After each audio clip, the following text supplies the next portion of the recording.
yo creo que ya podemos empezar. Listo, doctor. Bueno, entonces vamos a dar inicio al tema que vamos a tratar hoy. Yo soy Camila León, residente de oftalmología de tercer año de la Universidad Javeriana de Cali.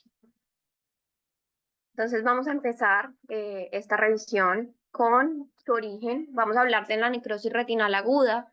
Esta es una enfermedad, una entidad que más o menos alrededor de 1971 se empezó a describir por Urayama y sus colegas en una universidad de Japón. Ellos básicamente lo que hicieron fue que en ese momento informaron 6 casos de un síndrome donde encontraron esas personas con panuveitis unilateral, con vitreitis, con retinitis necrotizante aguda.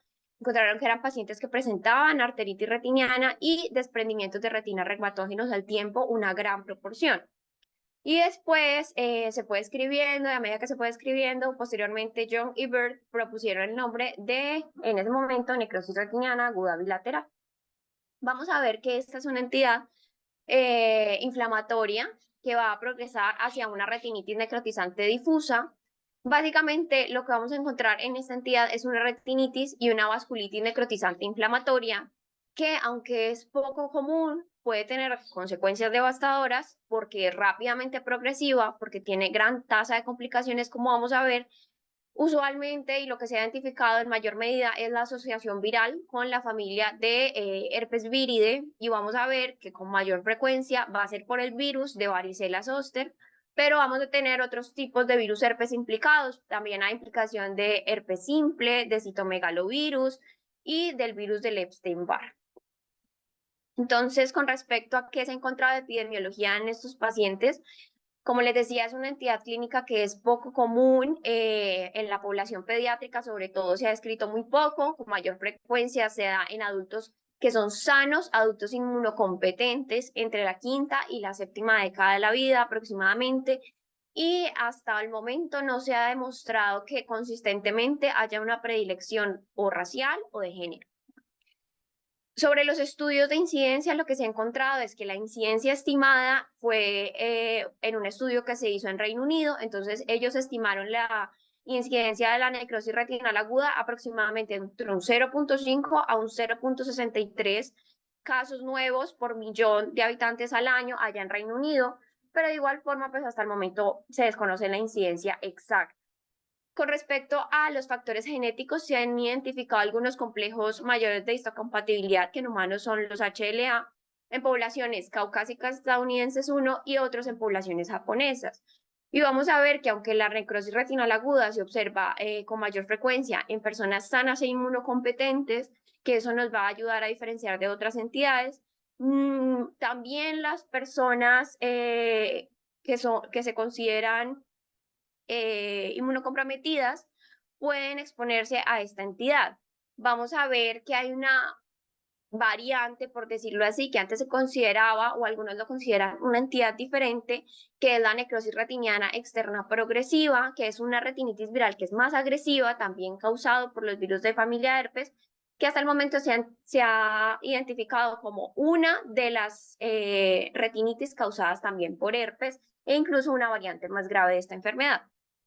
Con respecto a la etiología, la necrosis retinal aguda va a tener una asociación, como les decía, con la familia de los herpes virus, principalmente el varicela zoster, que se ha aislado más o menos en el 66.7% de los casos de las necrosis retinales agudas. Esa imagen que vemos ahí a la derecha, por ejemplo, es una imagen que se tomó de una retina, era una retina que estaba necrótica, la aislaron, encontraron múltiples, eso que se señalan ahí con las flechas son como nucleocápsides y viriones que estaban envueltos, que son típicos del virus herpes. Entonces vamos a ver que los pacientes que son de mayor edad se ha encontrado que con mayor frecuencia tienen infecciones por varicela zoster o herpes tipo 1, mientras que en los pacientes más jóvenes se ha encontrado que se presenta un poco más el virus de herpes simple tipo 2.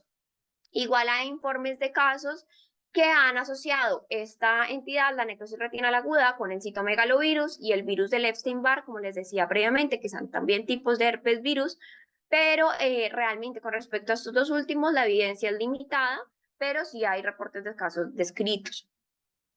Entonces, ¿qué pasa con la necrosis retinal aguda? Entonces, con respecto a la fisiopatología y en general a la patología, típicamente la han dividido en dos fases. La primera fase es la fase herpética aguda. Entonces, ¿qué va a pasar aquí? Al inicio, estas partículas virales van a ir a la retina, en el vitrio van a provocar una intensa respuesta inflamatoria. Vamos a ver que se presentan pacientes con una vitreitis intensa y hay una opacificación de la retina, porque además estos virus van a infiltrar la retina por partículas virales y adicionalmente pues tenemos nuestra respuesta inmune, van a ir linfocitos T, vamos a tener mononucleares y esos linfocitos y células plasmáticas, ¿qué vamos a hacer? Pues ellas producen anticuerpos contra el agente viral que las está provocando y eso también va a generar inflamación. Entonces tenemos factores del virus y factores del huésped. Además, vamos a ver que estos pacientes van a generar una inflamación característica de las arteriolas de la retina y eso lo vamos a ver como que, como una vasoclusión, como una necrosis de ese tejido retiniano y vamos a ver que incluso la vasculatura coroidea también puede verse afectada por los cambios inflamatorios y para correlacionarlo con la clínica, en esta fase aguda vamos a encontrar, aunque ahorita lo vamos a ver, epiescleritis, escleritis, gran inflamación en el segmento anterior, vamos a ver una uveitis anterior que típicamente es granulomatosa, vamos a ver opacificación del vitrio, inflamación de la retina, de las arteriolas y de toda esa vasculatura por lo que les mencionaba. Y tenemos la segunda fase. Esa segunda fase es la fase cicatricial tardía. Entonces, en esta fase se ha considerado que los cambios en el vitrio van a ser como un resultado de toda esa inflamación que se dio previamente durante esa fase aguda. Entonces, en el vitrio se van a empezar a formar membranas contráctiles y especialmente en esa superficie de retina que queda adelgazada y necrótica. Y vamos a ver que muy importante, más o menos del 50 al 75% de los pacientes en los estudios que se han hecho desarrollan desprendimiento de retina, especialmente reumatógeno, en ese ojo después de una necrosis retinal aguda, que es un porcentaje muy alto. Y la mayoría de desprendimientos de retina van a ocurrir principalmente en los primeros 3 meses posteriores pues, al inicio de la necrosis retinal, pero pues a veces se da antes y por esa fase tardía es que nosotros vamos a ver que los pacientes presentan vitreorretinopatías proliferativas, vamos a ver fibrosis, tracción de la retina, esto también nos puede contribuir, por supuesto, a desprender la retina y también podemos ver rupturas en la retina que se dan principalmente en esa unión entre retina necrótica y retina normal. Entonces, ¿cómo vamos a ver a estos pacientes? Con respecto al curso clínico de la necrosis retinal aguda, esta es una enfermedad donde vamos a ver principalmente que son pacientes que se presentan con pérdida visual repentina, vamos a ver que presentan fotofobia, por supuesto, ellos van a tener una gran inflamación, van a presentar dolor y van a presentar enrojecimiento ocular. Dentro de los hallazgos que podemos encontrar, en cámara anterior podemos encontrar pacientes con escleritis, con queratitis y con inflamación en cámara anterior, uveitis anterior. Vamos a ver celularidad, que es casi siempre muy importante, pero sobre todo en el vitrio. Y adicionalmente pueden tener, aunque ahí no está, pero pueden tener precipitados retroqueráticos y son pacientes que pueden tener reacción sobre todo granulomatosa. Entonces podemos ver esos precipitados en grasa de carnero. Con respecto al segmento posterior, entonces muy importante, lo que yo hablaba con la doctora Denis era, es muy importante ver las imágenes para que a uno se le quede grabado cómo se ven en los pacientes. Entonces, en el segmento posterior vamos a ver, una gran vitreitis, una opacificación del vitrio porque hay pues empeoramiento de ese estado inflamatorio, como les decía, por factores del virus y por factores del huésped. Vamos a ver una retinitis necrotizante irregular, vamos a ver en algunos casos neuritis óptica, yo igual ya les voy a mostrar más imágenes, pero como vemos en la imagen, la retinitis la vamos a ver inicial como placas multifocales de color que son como blanco amarillento, ellas son de espesor total y típicamente empiezan en la periferia y van confluyendo hacia el polo posterior. Vamos a ver que en estos pacientes, adicionalmente y muy importante, vamos a tener una vasculitis oclusiva activa, principalmente vamos a ver afectación de las arteriolas, son pacientes que se pueden presentar con hemorragias que son principalmente alrededor de los vasos, son hemorragias perivasculares, son pacientes que también tienen envainamiento vascular y esas arteriolas terminales pues también se pueden obliterar. Con respecto a la fase de retinitis activa, más o menos esta dura de 4 a 6 semanas, es variable en los estudios, pero este es el tiempo aproximado, tiempo durante el cual se puede producir ese desprendimiento de retina que les comentaba. Bueno, esta, por ejemplo, es un fondo de ojo de una necrosis retinal aguda. Vamos a ver, por supuesto, que hay una vitreitis intensa cuando nosotros entramos a ver el fondo de ojo. Vamos a ver ese vitrio turbio. Lo otro es que vamos a ver esos focos que mencioné, más pálido amarillentos, que van a confluir. Vamos a identificar que hay vasculitis retiniana, también que hay hemorragias retinianas que se dan por esa vasculitis oclusiva y podemos ver, pues por supuesto, el edema de la cabeza del nervio óptico que también se puede presentar en estos pacientes. Esta es otra imagen del fondo de ojo, como les mencionaba previamente, igual son esas lesiones que usualmente van de la periferia hacia el polo posterior. Vemos igual vitreitis, estas áreas inferiores multifocales que confluyen, que generan la retinitis. Vamos a ver esa vasculitis retiniana, zonas de hemorragia retiniana, el edema de la cabeza del nervio óptico. Son pacientes que pues también asocian desprendimientos de retina, que pueden ser desprendimientos de retina principalmente regmatógenos, pero pues que también pueden ser desprendimientos de retina exudativos. Vamos a ver que hay una fase posterior a la fase aguda, entonces cuando se resuelve esa fase aguda de tanta inflamación, vamos a ver que los bordes de esas lesiones periféricas que comienzan en los márgenes posteriores van a empezar a pigmentarse. Ellos van a dejar una apariencia que es una apariencia que la traducción es festoneada, que es posterior a esta fase aguda, y en este momento vamos a ver frecuentemente ya la retina, por ejemplo, con agujeros en la unión entre retina normal y la retina necrótica, festoneados como esos bordes como ondulados y que además los vamos a ver con gran pigmento. También pueden desarrollarse desgarros gigantes y como una de las principales complicaciones de la entidad, como les decía, el desprendimiento de retina regmatógeno, más o menos lo vamos a ver en hasta el 75% de los ojos, principalmente si no fueron tratados. Y usualmente, como les decía, 1, 2, 3 meses después del inicio de la enfermedad, aunque pues como se pueden ver más temprano, son pacientes que hay que vigilarlos estrecho y vamos a ver que en esta entidad la inflamación del vitrio pues además puede generar lo que les mencionaba previamente en la patología, que es la fibrosis prerretiniana, una vitreoretinopatía proliferativa pues que nos añade ese componente traccional al desprendimiento de retina. Entonces, hay algo que debemos tener en cuenta en estos pacientes o no excluir la posibilidad de que se dé pérdida visual por enfermedad del nervio óptico. Entonces, hay estudios que han mostrado, por ejemplo, ellos han tomado, como han encontrado en esos pacientes, ese edema del disco. Son pacientes a los que les tomaron tomografías, les tomaron ecografía y encontraron que en estos pacientes hay agrandamiento, aunque sea grande esa vaina del nervio óptico, un edema muy prominente del disco en los pacientes con necrosis retinal. Y adicionalmente, con respecto a hallazgos secundarios, son pacientes que también se pueden presentar, aunque es relativamente raro, pero también se pueden presentar con meningoencefalitis, incluso en pacientes, como les decía, que en esta entidad no van a estar inmunocomprometidos, que inicialmente no se presentan con evidencia de encefalitis. Y hay estudios que lo que han sugerido es que eso se da, pues ellos tomaron estas imágenes y vieron que hay propagación viral a través del sistema nervioso central mediante el transporte axoplásmico desde las células ganglionares de la retina. Entonces, por eso se pueden dar estos hallazgos también en el sistema nervioso central. Bueno, con respecto al diagnóstico, desde el 94 la Sociedad Estadounidense de Uveitis publicó estos criterios para el síndrome de necrosis retinal aguda.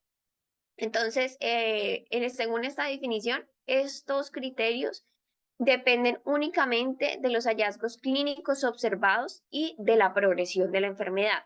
Ellos dicen, no requerimos identificación como tal confirmatoria de ningún agente etiológico ni conocer el estado inmunológico del paciente para yo poder realizar un diagnóstico.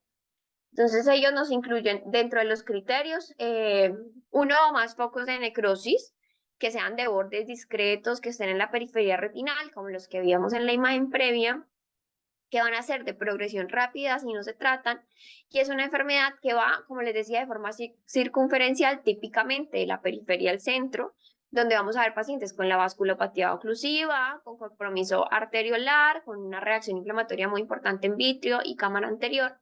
Y adicionalmente los otros hallazgos que mencionamos que nos ayudan a soportar los criterios clínicos, como por ejemplo la neuropatía óptica, pacientes con escleritis y el dolor intenso que pueden acompañar con pues a este cuadro. Con respecto al diagnóstico, históricamente el diagnóstico, pues como les decía, se ha realizado por examen clínico, aunque realmente sí se ha identificado un subdiagnóstico importante, un diagnóstico erróneo, sobre todo de presentaciones que no son tan típicas. Por eso ha sido como una preocupación, porque el retraso en el diagnóstico, como les mostraba, va a llevar a unas complicaciones, principalmente al desprendimiento de retina. Pero ellos nos dicen como, de todas formas, si usted tiene sospecha clínica, inicie el manejo sin esperar ningún tipo de confirmación de laboratorio. De hecho, el hallazgo el diagnóstico principal va a ser clínico. De todas formas, hay métodos de identificación directa. Entonces, tenemos pruebas de laboratorio. Por ejemplo, tenemos la reacción de cadena polimerasa que se puede tomar en humor acuoso o se puede tomar en vitrio. Y pues realmente, aunque es la forma más directa de identificar el virus, pues nosotros sabemos que eso es costo y eso es tiempo para el paciente. Y también tenemos la comparación pues de la proporción de anticuerpos antivirales específicos intraoculares con respecto a los anticuerpos séricos, que a esto se le llama el coeficiente de Goldman-Whitmer, que nos va a ayudar a identificar una causa viral específica, más o menos, en los estudios hablan de hasta en el 89% de los pacientes. Entonces nos dicen básicamente si este coeficiente es igual o mayor a 4, esto nos sugiere la posibilidad de producción local de anticuerpos y por eso se utiliza para confirmación de que estamos hablando de anticuerpos para virus, por ejemplo, en este caso herpes. Sobre estas pruebas, realmente, pues, hasta el momento y de los estudios que encontré, no hay datos suficientes que demuestren con respecto a la reacción en cadena polimerasa que haya superioridad entre si tomar una muestra del humor acuoso o el humor vítreo. Ellos dicen, déjenlo exclusivamente si realmente hay una duda diagnóstica grande, porque realmente no es un examen que se va a hacer de rutina. Adicionalmente, nosotros debemos tener en cuenta que tenemos que hacer diagnósticos diferenciales. Hay cuadros muy típicos, según lo que vi, de necrosis retinal aguda, pero hay otras entidades que se pueden parecer bastante. Entonces, en un paciente que tenga sus hallazgos clínicos de necrosis retinal aguda, lo que se recomienda es realizar un hemograma completo, tomarles prueba de función renal y hepática, principalmente porque vamos a ver que el tratamiento de esta entidad es de metabolismo hepático y de eliminación renal. Vamos a tomar idealmente siempre prueba de VIH, serología, tomar FTABS, RPR, tomarles a los pacientes velocidad de sedimentación globular, títulos de toxoplasmosis, que es uno de los diagnósticos diferenciales. Idealmente también tomarles prueba para tuberculosis, radiografía de tórax para descartar otras etiologías. ¿Y por qué digo esto? Entonces, vámonos a los diagnósticos diferenciales. Entonces, dentro de los principales diagnósticos diferenciales, uno de los principales que se mencionan en casi toda la literatura es la retinitis por citomegalovirus, que usualmente la vamos a ver más en pacientes inmunocomprometidos, típicamente en pacientes ya en estadio SIDA, que es donde más se han hecho estudios. Son pacientes que además, para diferenciarlos un poco, suelen tener medios transparentes, con menos vitreitis, que puede ser mínima o nula. Aquí vamos a ver compromiso temprano del polo posterior en las arcadas, aunque hay una variante o una forma del citomegalovirus, que es la granular, que pues realmente nos dice que se puede afectar tempranamente. Y las imágenes de la derecha, lo que vamos a ver, pues es una retinitis activa por citomegalovirus y en la otra, pues es una curada. También debemos hacer diagnóstico diferencial con la necrosis retinana externa progresiva, que realmente, como les decía ahorita, hay algunos que lo han considerado como un espectro de la necrosis que causan los virus herpes. Entonces, en este caso, lo que nosotros vamos a ver es una progresión muy rápida de una necrosis retinal externa en pacientes que principalmente también son inmunocomprometidos, Este también tiene una gran asociación con el virus de varicela zoster y después el virus de herpes simple. Y en estos casos vamos a ver que la necrosis retiniana se va a producir porque también hay propagación intrarretiniana directa del virus. Son pacientes que presentan un poco menos de inflamación en cámara anterior, según lo que se ha descrito. O sea, muy pocos los que la presentan. Más o menos describen que menos, incluso del 20% vamos a verlos con celularidad vítrea, a diferencia de la necrosis retinal aguda, donde principalmente predomina esa inflamación. Y el examen de sus pacientes pues va a ser diferente, porque aunque inicialmente hay múltiples lesiones periféricas en las capas profundas de la retina, todas estas lesiones se van a fusionar muy rápido, van a afectar todo el espesor de la retina. ¿Y qué hay de particular en esta enfermedad? Pues primero, la afectación de la retina externa. Segundo, la ausencia de cualquier inflamación como significativa, aunque eso no lo excluye en humor vítreo acuoso. Y lo otro es la ausencia de la afectación de la vasculatura retiniana tan prominente como se da en la necrosis retinal aguda. Y pues que esta es una entidad que principalmente se va a dar en personas inmunocomprometidas.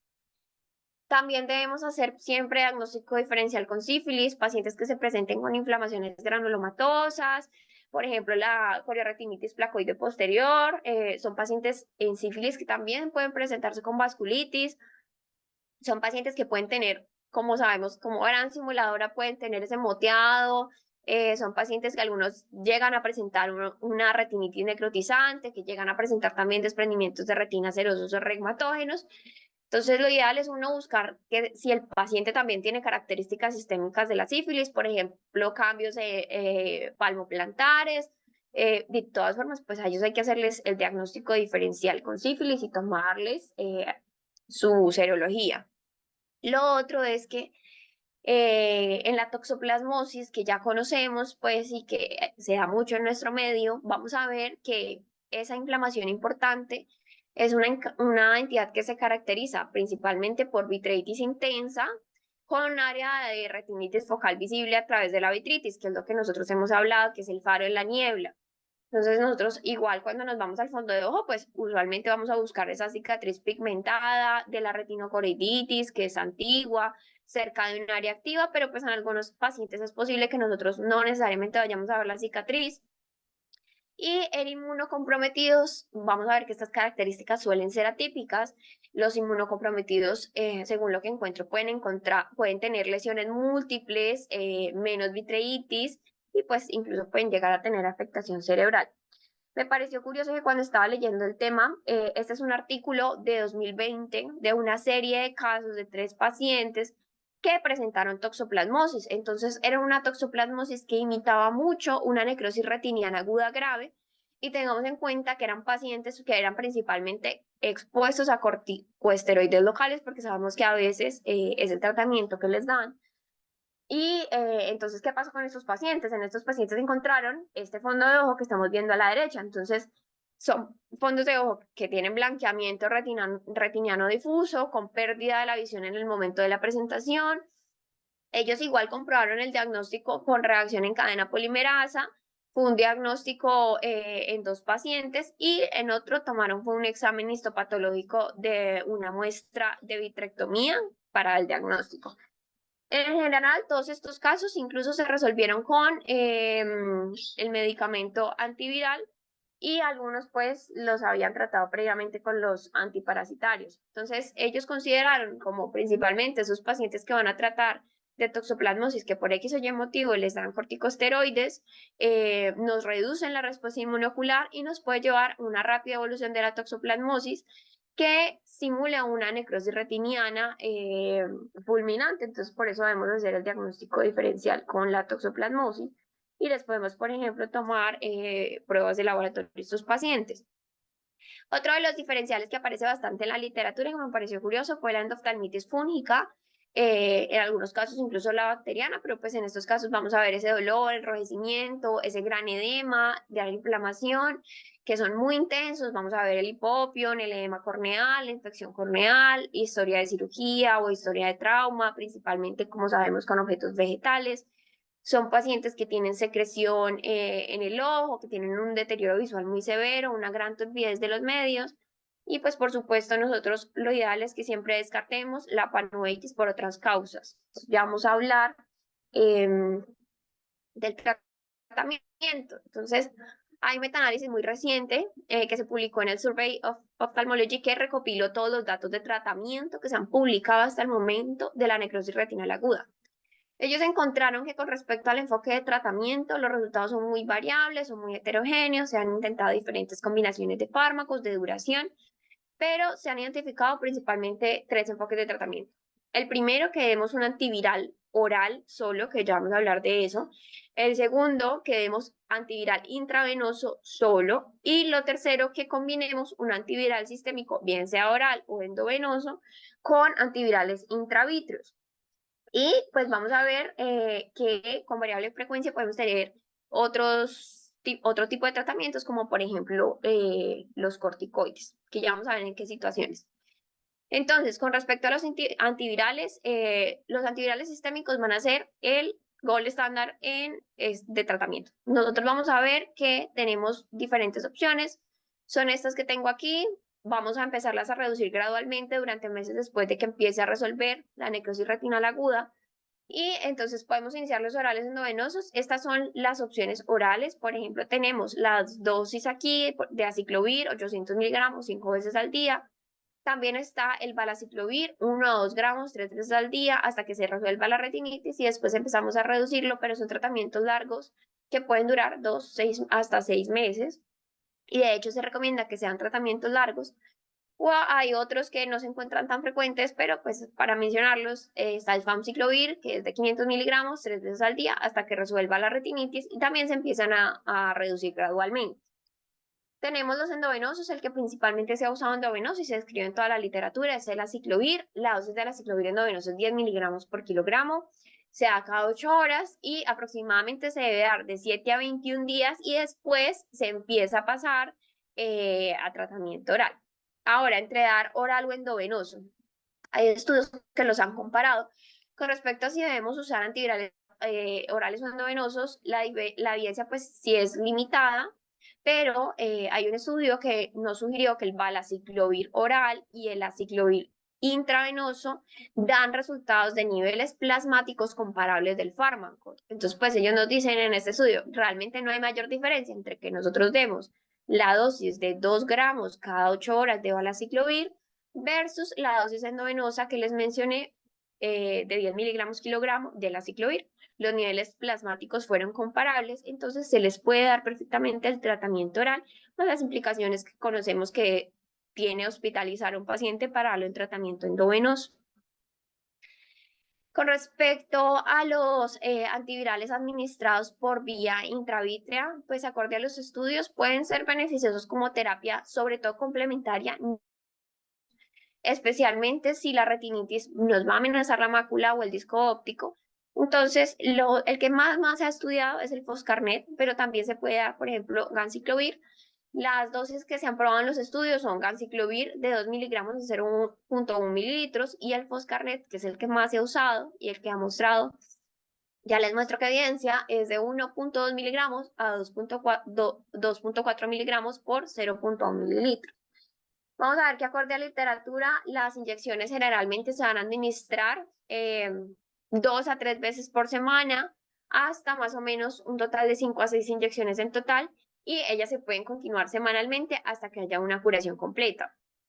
Como les decía, el medicamento con mayor evidencia es el foscarnet. Entonces, ¿qué se ha estudiado? Principalmente que este medicamento, en un metaanálisis, en el metaanálisis que les comentaba, ellos compararon los enfoques de tratamiento y la combinación de tratamiento antiviral intravítreo, principalmente este foscarnet, y el sistémico. Entonces, decían que hay una tendencia hacia una mejor agudeza visual y menos tasa de recurrencia. Sin embargo, ellos no alcanzaron resultados estadísticamente significativos y dijeron, sí hay una tendencia a la mejoría definitivamente y esto hay que tenerlo en cuenta, pero el resultado final no es estadísticamente significativo y dejamos la decisión de administrar combinación de antiviral sistémico e intravítrea al juicio clínico. Con respecto a otras terapias, tenemos terapia antiinflamatoria, entonces vamos a tener en cuenta que por lo que vimos en la fisiopatología, vamos a tener células inflamatorias, esos linfocitos que son citotóxicos, que tienen un papel muy importante en las fases primarias del síndrome. Por eso, pues se recomienda en algunos casos terapia antiinflamatoria como un componente importante del tratamiento de la enfermedad. Ellos lo que recomiendan es administración de prednisolona oral o pues un corticosteroide que sea equivalente más o menos a una dosis de 0,5 a 1 miligramo por kilogramo día en esas fases agudas del síndrome. Pero por supuesto nosotros debemos tener en cuenta que se sabe que los esteroides mejoran la replicación viral en condiciones específicas. Entonces ellos dicen, si usted decide empezar un esteroide, empiécelo 24 a 48 horas después de que se le inicie el antiviral y pues va a durar ese tratamiento con esteroides según la gravedad de cada paciente, según su inflamación intraocular y si hay complicaciones asociadas pues, al tratamiento con esteroides. Y hay otro estudio que se ha hecho que es sobre terapia antitrombótica. Entonces, como dije previamente, con respecto a la inflamación asociada a la vasculatura, nosotros vamos a tener esa periarteritis, hay un estrechamiento intraluminar que son muy característicos de esta enfermedad y eso se ha visto en estudios clínicos en histopatología y también se considera que estos eventos son secundarios a mecanismos humorales, es decir, anticuerpos, y mediados pues por células que contribuyen a esa estasis sanguínea, trombosis vascular en estos pacientes con necrosis retinal aguda. Entonces, si tenemos en cuenta estos factores, un estudio en el 98 que mostró que, por ejemplo, los pacientes puedan tener una mejoría con respecto a pérdida visual en pacientes si se les daba aspirina, más o menos en una dosis de 81 a 500 miligramos día, que pues es una dosis alta, pero es una terapia antitrombótica que hubo un estudio que la mostró, pero pues también queda al juicio clínico.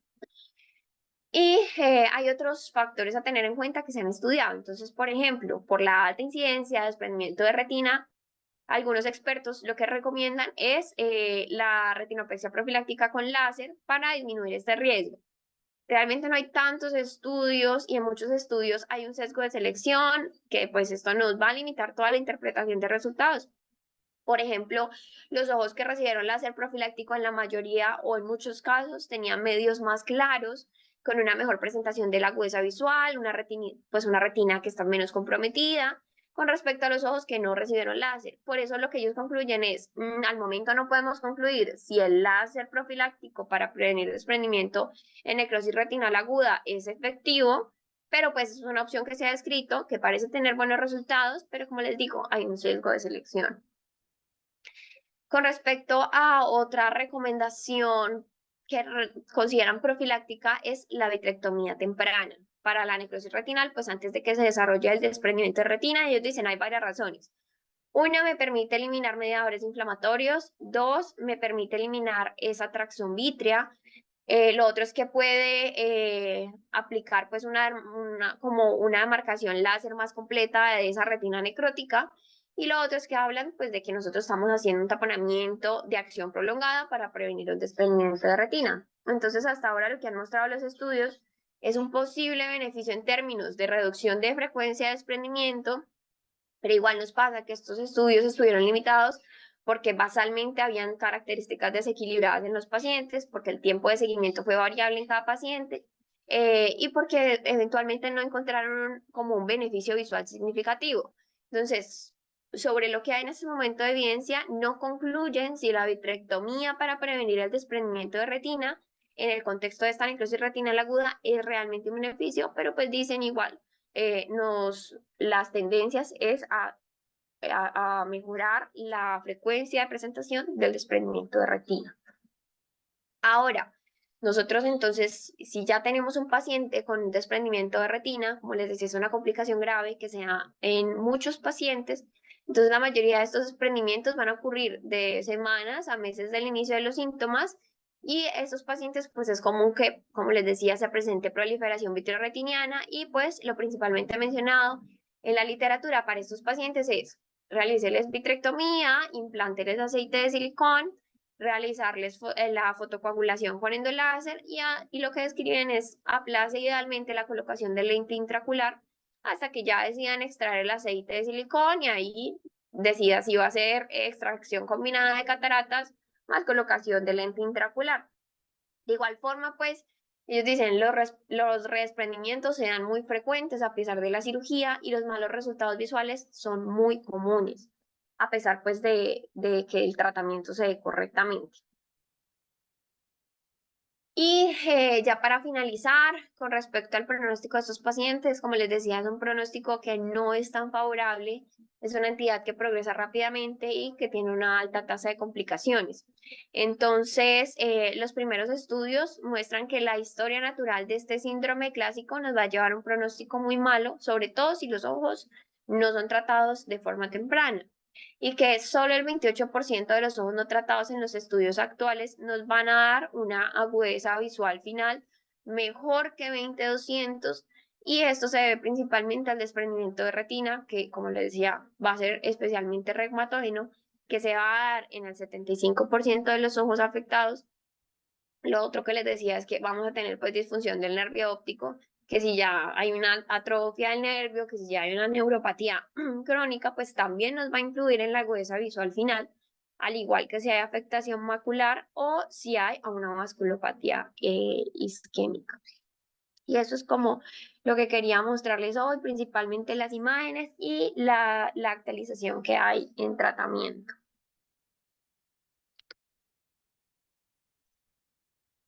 No sé si tengan alguna duda. Bueno, muchas gracias, Camila. Creo que muy buena tu presentación, muy completa, muy bien presentada. Un ejemplo para las nuevas generaciones de cómo hablar más espontáneamente, con énfasis, sin leer, y cómo hacer una revisión muy completa. Los comentarios que yo tengo, pues prácticamente todos lo has mencionado, pero yo quisiera hacer énfasis. Eh, Primero en la parte diagnóstica. Como en tantas enfermedades retinales, el diagnóstico temprano hace toda la diferencia. ¿Sí? Son pocos los casos a los que yo he podido llegar con diagnóstico temprano. Y son los pacientes que por alguna casualidad pues consultan directamente al primer síntoma con uno. Eh, pero casi todos los demás pacientes son referidos muy tardíamente, después de haber ensayado muchas cosas y después de haberles dado muchas vueltas, que incluyen, como usted muy bien lo dijo, a veces darles esteroides sistémicos, que obviamente pues producen un empeoramiento dramático del cuadro. Entonces, esa, esa idea que desafortunadamente todavía persiste, fue muy prevalente en el pasado, de que hay inflamación intraocular y lo primero que hacen es dar esteroide, poner un esteroide periocular o dar esteroides orales, pues es terrible, ¿no? Buena parte de las inflamaciones intraoculares y sobre todo aquí, pues son infecciosas. Entonces uno tiene que estar seguro, muy seguro de que no es infecciosa antes de dar un esteroide o que está tratando la infección. El esteroide pues es para controlar la inflamación. Lo que yo he encontrado como causa es que no se examina bien el ojo. O sea, miran el ojo, miran el polo posterior y no miran la periferia. Y en la periferia está la clave.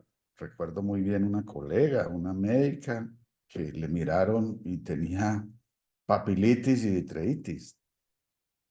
Y la hospitalizaron y le pusieron megadosis de esteroides endovenosas. Obviamente empeoró, en el curso de una semana estaba mucho peor y solo a la semana sí decidieron remitirla.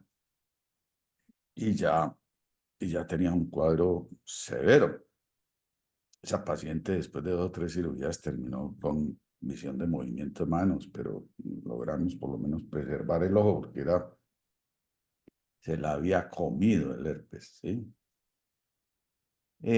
Lo otro es que la gente examina y ve un foco. A veces se ve un foco en la periferia. Sí, Y a lo que estamos acostumbrados es a pensar en toxo. No sé si estás compartiendo. sí, Me deja ya. compartir, yo muestro una cosita aquí. Una clave que yo he propuesto y que les he sugerido tengan en cuenta. ¿Dónde está? Les he sugerido que la tengan en cuenta porque a mí me ha sido de mucha ayuda. Y es que si la base, ahí se está viendo, sí. Sí, doctor, sí sabe. Si la base del foco periférico es más ancha hacia la periferia que hacia el centro, la típica pirámide o dedo de guante que llaman. Yo no sé por qué dicen dedo de guante y no dicen dedo. ¿Sí? Sí, es cierto. Eh, y la forma de usted corroborarlo es que si usted coge el borde de la lesión y tira una línea y coge la tangente de la hora serrata, este ángulo es obtuso, ¿sí? Mm, Porque esto es más ancho que esto. Entonces siempre va a ver que este ángulo es obtuso. Mientras que en una toxo, eh, la lesión suele ser redonda y toca a veces la hora serrata, pero la lesión es más ancha en el centro que en la periferia. O sea, que si usted hace el mismo ejercicio, tangente de la hora serrata y borde de la lesión, el ángulo es agudo. Y eso en los focos periféricos le da la clave, le da la clave. mm, Esto no es toxo, porque es un error ahí es, eh, es fatal. O sea, tener un paciente, ustedes saben que uno da tratamiento antitoxo y espera una semana, 15 días, y si no hay respuesta, ah, pues entonces comienza a dudar. sí. Idealmente se debe hacer PCR, no es tan complicado, no es tan difícil hacer un PCR, ¿sí? Ah, se puede hacer de cámara anterior Ujú, para estar seguro, pero como usted muy bien lo dijo, no se debe esperar resultados del laboratorio para iniciar tratamiento, porque esos 10 días o esa semana o inclusive 5 días hacen una diferencia tremenda. Y es una de las primeras cosas que uno debe pensar. El paciente que está empeorando rápidamente o que tiene una historia reciente de rápido empeoramiento, eh, puede ser, es muy probable que sea herpes, porque esto es una enfermedad que avanza muy rápido. Yo tuve un paciente joven, sano, que tuvo un toxo severo en un ojo que lo llevó a desprendimiento de retina y requirió cirugía con silicón. Y 5 años después hace un foco periférico, ¿sí? ¿Y qué sí. pensé yo? Pues muy raro, pero pues, repitió toxo en el otro ojo. Pero a los 2 días de tratamiento antitoxo, el paciente vino y me dijo, el paciente, un paciente pues inteligente, avispado, me dijo, esto no parece toxo porque no se está comportando como el primer ojo hace 5 años. Y entonces yo, con ese llamado de atención, miré cuidadosamente la periferia y encontré esto. ¿Sí? Mm, Y dije, pues pucha, esto es verdad, pues, le puede dar a un paciente muy de sano, malas. a un paciente sano, sin ninguna inmunosupresión, le puede dar un toxo severo en un ojo y luego darle Una un necrosis en el retinal otro. agudo. Ambos ojos terminaron con vitrectomía, silicón y tal, y finalmente salió adelante, porque en ambos casos, pues, el diagnóstico fue relativamente temprano. Uy, Lo otro es, en ese diagnóstico diferencial, ustedes saben que una conducta muy aceptable en toxo severo es arrancar con clindamicina intravítrea y a la semana poner esteroide. Mm, Hemos puesto Surdex, hemos puesto Triam, pero hay que tenerle mucho miedo a que el paciente se quede sin tratamiento sistémico. Si usted llega a ponerle, como dijo muy bien Camila, si le llega a poner esteroide a un toxo, pues eso es como una necrosis Darle retinal. todo, sí. ¿Sí? Entonces, a mí me llegó a pasar dos pacientes que les puse Triam y a pesar de la advertencia, como iban mucho mejor, el paciente suspendió la droga oral y volvió un tiempo después con destrucción total de lo... Y a raíz de eso yo dejé de usar pues esteroides de más larga acción. Y si Ujú. pongo esteroide intravítrea, pues le advierto y le requete insisto al paciente que no puede suspender el tratamiento sistémico, que va a perder el ojo, así se la pongo. Si usted deja de tomar esta droga, va a perder el ojo. Para que se adhieran. En cuanto al antiviral, pues yo llevo mucho tiempo en que uso antiviral oral. El varaciclovir 3 gramos, como usted dijo muy bien en ese estudio, muestran que es lo mismo. Entonces, la justificación de hospitalizar y poner ciclovir endovenoso, que es lo que hace casi todo el mundo, y aquí en Colombia lo hace casi todo el mundo, pues yo creo que no tiene justificación económica. No sé si Ujú. da más tranquilidad mental a la gente, pues pensar que está haciendo mucho, pero pues es meterle un costo tremendo al sistema y más o menos está probado que es innecesario. Yo les digo, valaciclovir oral 3 gramos, pues eso funciona muy bien y muy rápido comienzan a mejorar. Pero está el asunto del láser y como lo mencionaste muy bien, es muy cuestionado. Eh, a mí todos los pacientes, todos de necrosis retinal, los tardíos y los tempranos, han terminado en desprendimiento de retina. Todos. No ha habido ni uno que se salve. Como ya lo sé, pues yo los sigo muy de cerca y les miro muy cuidadosamente las zonas de necrosis en la medida en que van sanando, eventualmente esa retina necrótica se rompe y se comienza a desprender. Entonces, claro, inicialmente pensé el láser debe ser la solución y no, a mí no me ha servido el láser como preventivo. Entonces, casi todos los pacientes terminan con vitrectomía y silicón. Silicón es clave en estos casos. Y saca uno los ojos adelante. Ese paciente que les menciono que él mismo se hizo el diagnóstico. eh, entonces, pues lo intervinimos muy temprano, le fue muy bien. Hoy en día es un paciente que de 20-30, ¿no? Y lleva muchos años de seguimiento.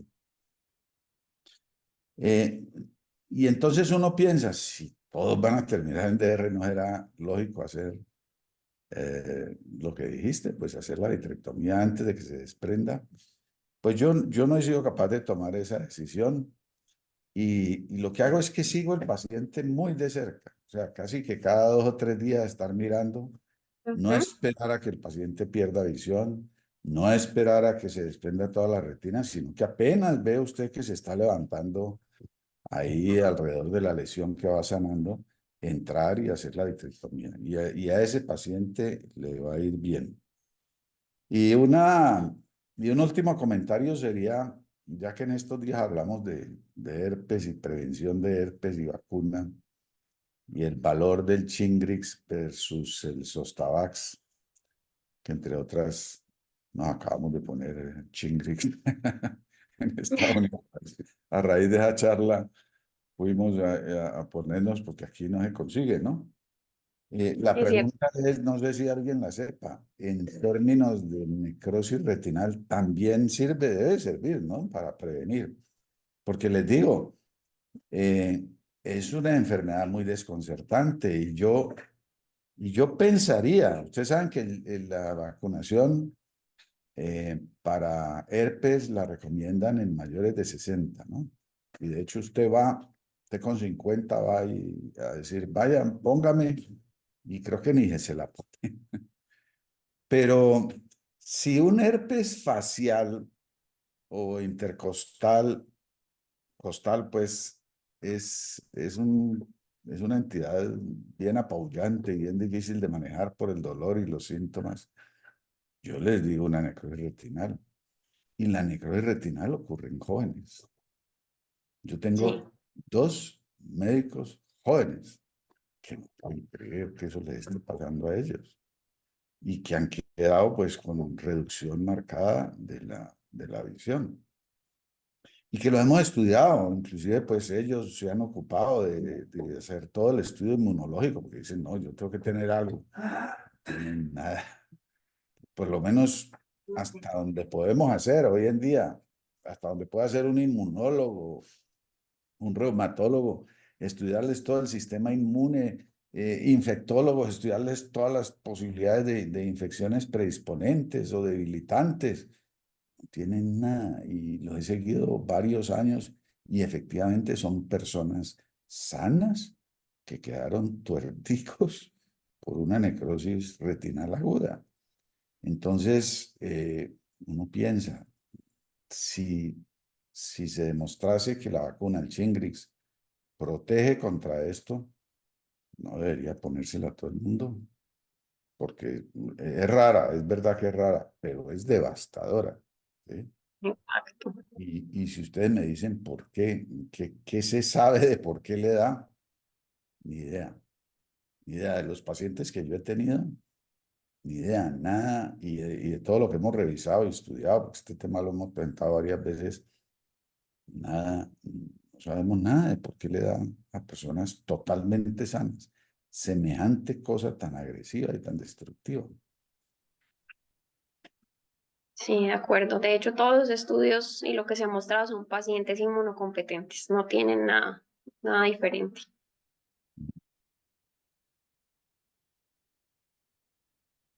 ¿Algún comentario sobre la vacuna o alguna pregunta, alguna otra cosa que quieran mencionar? De pronto, Doc, como la importancia de la bilateralidad, que no es inusual, suele ser una enfermedad bilateral asimétrica. Y solamente vi una vez, yo nunca había visto esto hasta que llegué aquí a Cali. O sea, sí es rara, pero no es tan rara. O sea, yo he visto por ahí 4, que me parece mucho. Pero de eso solamente tuve un muchacho que fue bilateral, un man joven sano, pero el otro ojo asintomático. De hecho, pueden ser asintomáticos al comienzo, porque como eso es periférico y a veces no hacen tanta inflamación al inicio, pero el otro ojo es súper clave. O sea, siempre verles los dos, que a uno le pasa cuando le remiten pacientes de urgencia que llegan con un solo ojo dilatado, que es el ojo de los síntomas, pero esto le puede dar a los dos ojos o al mismo tiempo o después. Sí, muy importante el comentario, mm, sobre todo que en estos días hablamos pues de los parásitos y las unilaterales, donde casi invariablemente siempre son unilaterales, ¿no? En el caso de parásitos. Entonces uno podría, en ciertas formas de presentación, como algunas que mostró del polo posterior, uno podría, en una unilateral, comenzar a pensar, ¿será que aquí hay etiología parasitaria? No en la típica periférica, porque es que es muy típica, pues esa es una vez que uno la ve, la sabe reconocer, eso no tiene pierde, un diagnóstico clínico sin pierde. Pero las atípicas y las que afectan, las que son multifocales, sí podrían generar confusión.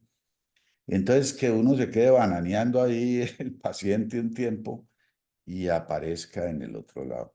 Porque cuando viene la típica y uno arranca tratamiento, pues no alcanza. A veces si uno mira con harto cuidado la periferia, de pronto encuentra una cosita que estaba comenzando, que quiso comenzar en el otro ojo y hasta queda alguna cicatricita. Y esos obviamente pues no les pasa nada, no les va mal, porque sería tratamiento ultra temprano. Pero sí, muy importante no olvidar, pues, y eso es en todo, ¿no?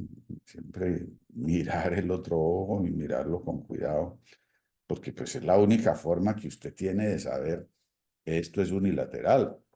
Decir una cosa es unilateral cuando uno solo examina un ojo, pues no tiene sentido, pues, porque inclusive las que son clásicamente bilaterales, todas las enfermedades retinales clásicamente bilaterales, pues suelen ser asimétricas, o sea que va a haber uno que detecta primero y otro que da síntomas después. Entonces, mirar los dos ojos es absolutamente clave.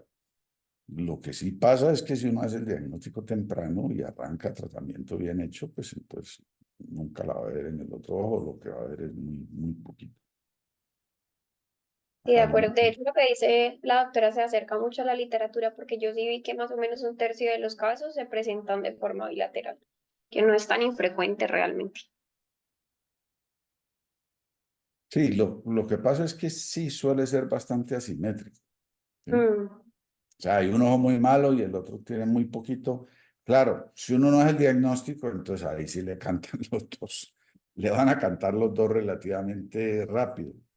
Pero si uno hace el diagnóstico y arranca el tratamiento, se le queda como unilateral.